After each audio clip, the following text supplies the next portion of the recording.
یہاں تک کہ فقہ نے لکھا ہے ایسے ایسے جادوگری ابھی ہیں کہ انسان کو گدھا بنا دیتا ہے،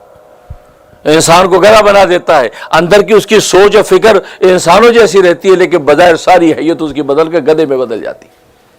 ایسے ایسی جادوگر۔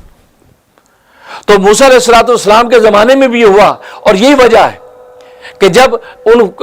جادوگروں کے سامنے آپ نے اپنے معجزے کو دکھایا، چونکہ جادوگری اپنے کمال پر تھی اور جادوگر اپنے کمال تک پہنچے ہوئے تھے، لہذا انہوں جب موسیٰ علیہ السلام کے معجزے کو دیکھا وہ سمجھ گئے یہ جادوگری نہیں ہے، اگر جادوگری ہوتی تو ہمارے علم میں ہوتی۔ اس کا مطلب یہ واقعی اللہ تبارک و تعالیٰ کا معجزہ ہے، اسی وجہ سے فوراً ایمان لیا ہے۔ اس لیے ہمارے استاد مفتی اعظم پاکستان مفتی ولی حسن صاحب رحمۃ اللہ علیہ فرمایا کرتے تھے کسی بھی فن میں حد کمال تک پہنچنا انسان کے لیے نافع ہوتا ہے، اور وہ دنیا میں عزت تو دلاتا ہی دلاتا ہے، لیکن کبھی کبھی وہ کمال انسان کو روحانی ہدایت کی طرف بھی موڑ دیتا ہے۔ اور انہوں نے واقعہ سنایا کہ میں سکھر کے جو ہے وہ ریل گاڑی سے آ رہا تھا اور سکھر کا پلیٹ فارم تھا، بڑی دنیا اکٹھی ہے، اتنی دنیا کے بے پناہ، میں بڑا حیران ہوں کہ یار اتنا رش، یہ کیا ہو رہا ہے؟ تو لوگوں نے کہا جی وہ ایک بڑی مشہور گلوکارہ ہے پاکستان کی نور جہاں، وہ آئی ہے، اس کے استقبال کے لیے پورا سکھر آیا ہوا ہے اور اس کو ایک نظر دیکھنے کے لیے لوگ یہاں بے چین و بیتاب ہیں۔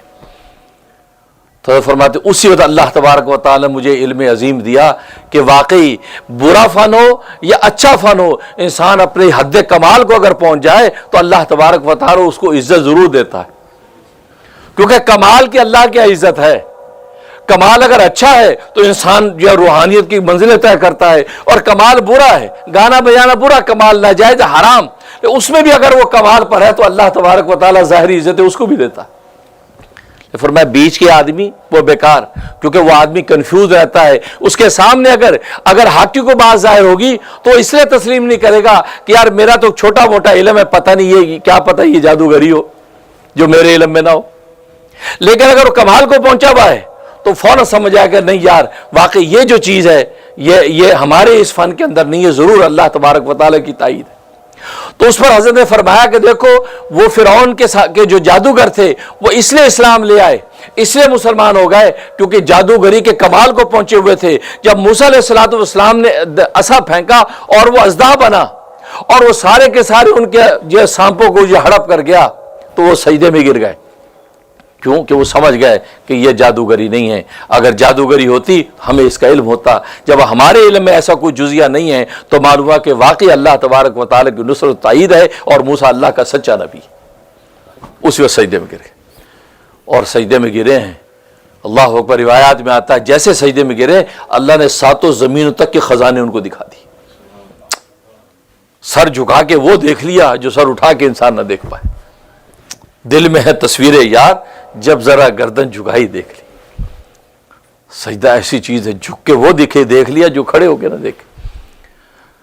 ساتوں زمینوں کے خزانے دیکھ لیے، اس کی جب خزانے دیکھے اور اللہ تبارک و تعالی قدرت رحمت پر جب فریفتہ ہوئے، سر اٹھا کے آسمان کو دیکھ کر کہا ربنا، اے ہمارے رب، پکارا، اللہ نے ساتوں آسمانوں کے اوپر کے غیب کے نظام کھول دی،